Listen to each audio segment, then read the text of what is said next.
umwe ku buryo imirimo myinshi cyane tuzajya tubona ikorwa n'amarobo. Ntimucikwe n'iki kiganiro, byose biri muri iki kiganiro. Njye ndi Done Kizigenza.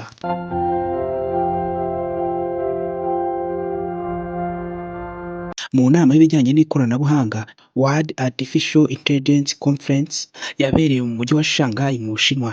Muri iyi nama hamurikiwe robo 150. Muri iyi si y'ikoranabuhanga no mu bijyanye na AI cyangwa se ubwenge buhangano, herekanywe robo zishobora kuba zagenda guterura ibintu biremereye, gufasha muri serivisi zitandukanye, kwiruka ndetse n'ibindi. Ubu igihugu cy'Ubushinwa nicyo gihugu cya mbere mu bijyanye no gukoresha amarobo. Iri terambere mu bijyanye no gukoresha amarobo mu nganda ndetse n'ahandi byatangiye mu Bushinwa.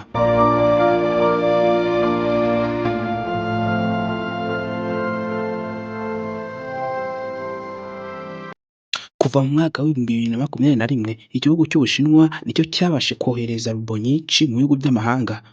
Ibi nibyo bigaragaza ko mu Bushinwa robo zateye imbere cyane ndetse zinakoreshwa cyane kurenza ibindi bihugu.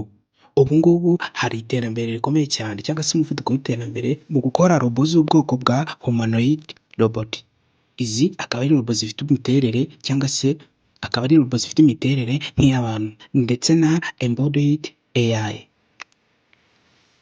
Embodied AI ni ubwoko bwa robo baha ubwenge buhangano, bakaziha ubwenge nk'ubw'umuntu, zikamenya gukora, gutekereza ndetse no guhindura bimwe mu bintu zikoresheje ubwenge bwazo bazishyizemo.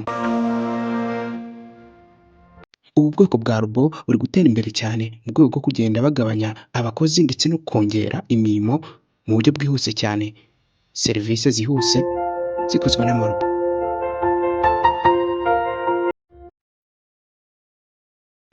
Leta y'Ubushinwa hari amafaranga igenera bino bigo ndetse n'ubu bushakashatsi bwo gukomeza gukora amarobo menshi cyane.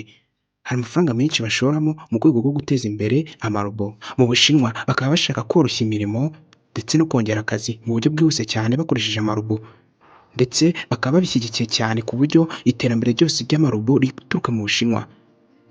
Abashakashatsi bari kurara bicaye batekereza uburyo bahindura isi mu buryo bworoshye cyane bakoresheje amarobo. Ibi bishyigikiwe na leta y'Ubushinwa cyane, ari nayo mpamvu biri gutera imbere ku rwego rukomeye cyane.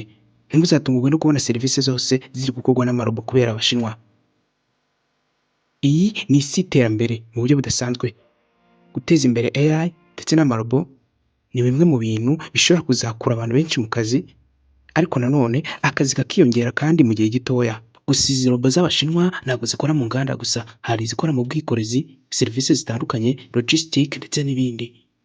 Robo bakoze ntabwo ari izo gukora mu nganda gusa, bivuze ngo utuzi twinshi twose baturebyeho, yaba mu bworozi, mu buhinzi, politike, mu buvuzi ndetse n'ahandi. Aha hose bagiye bakora robo zishobora kwifashishwa mu buryo bwa serivisi. Ntuzatungurwe nuko uzajya kwa muganga ukakirwa na robo, cyangwa se mu buryo bw'ubworozi cyangwa ubuhinzi ukajya ubona robo nazo zisigaye zibikora. Iri ni iterambere riri kwihuta cyane ku muvuduko ukomeye cyane.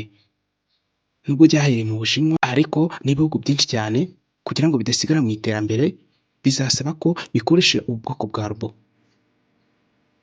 Akenshi na kenshi uzajya ujya kwivuza wakirwa na robo ari nayo ikuvura. Ibi bizaba bigamije kongera serivisi zihuse cyane zidakozwe n'abantu ariko zikozwe n'amarobo. Bimwe na bimwe bizagaragara nk'ibitangaza mu maso y'abantu, abandi ntabwo bazabyumva neza, gusa bizagera tumenyere. Imwe mu mirimo myinshi cyane izavaho burundu kubera ko izaba yarasimbuwe, cyane cyane imirimo idasaba ubuhanga bwinshi, ubwenge bwinshi cyangwa se isaba ingufu mu nganda, mu buzima busanzwe ndetse n'ahandi nk'ubuhinzi, ubworozi, guterura ibyuma, kwikorera ndetse no gupakira n'ibindi. Ibi byo bizavaho burundu.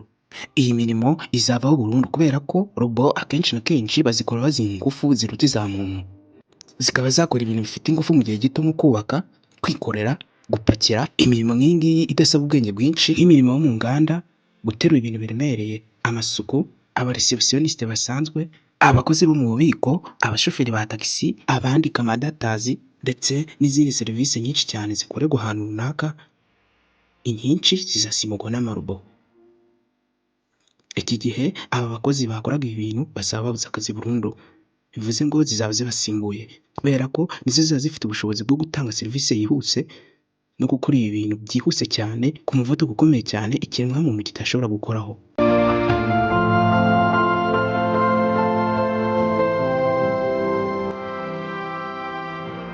Hagati y'imyaka 10 n'imyaka 20 iri imbere, bisa nk'aho iyi mirimo izaba irangiye burundu. Icyo gihe abakozi bamwe na bamwe bazaba batangiye gushaka ikindi kintu bakora. Bizaba bisa nk'aho imirimo y'ingufu ku bantu izaba iri kugenda ishyirwaho akadomo.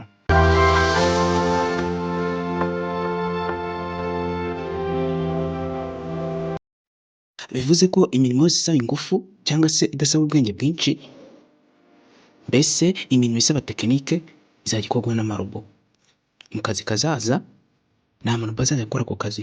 Mu gihe umuntu mu kintu azajya aba ari gufasha robo ni mu mirimo isaba ubwenge bwinshi, ubuhanga buhanitse busaba gutekereza no gukoresha ubwonko, amarangamutima cyangwa se n'ibindi bintu bidashoboka ko byajya muri robo. Gusa indi mirimo isanzwe y'amaboko yo amarobo azajya ayikora bikunde.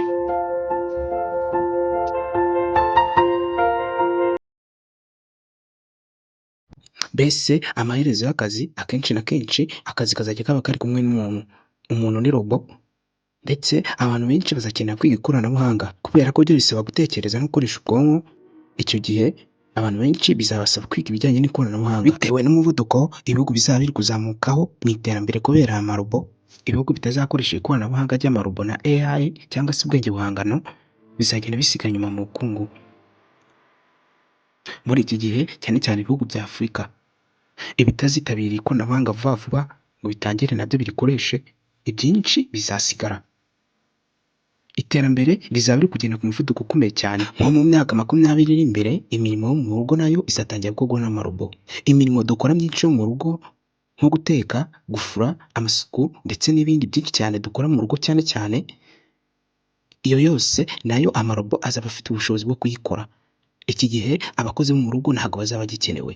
Hazavuka imirimo mishya nka AI supervisor na digital farmer. Hazavuka n'indi myinshi cyane, ariko icyo gihe abantu tuzaba dukora imirimo mishya cyangwa se tuzavumbura indi mirimo mishya, AI nazo zikora imirimo isanzwe. Iki gihe akazi kamwe na kamwe kazaba karageze ku iherezo, ahubwo abantu baravumbuye indi mirimo. Bitewe n'uyu muvuduko w'iterambere, imirimo myinshi izahindura isura ndetse imirimo myinshi izavaho burundu ndetse inahinduke. Ibyo bizatuma abantu duhanga imirimo mishya. Mwakoze gukurikira ikiganiro. Twavugaga mu buryo bwa artificial intelligence cyangwa se ubwenge buhangano ndetse n'uburyo amarobo agiye kujya akora imirimo myinshi cyane mu bijyanye n'ikoranabuhanga, imirimo isanzwe ndetse n'imirimo yo mu nganda. Jye bagezagaho iki kiganiro ndi Donnet Zigenza.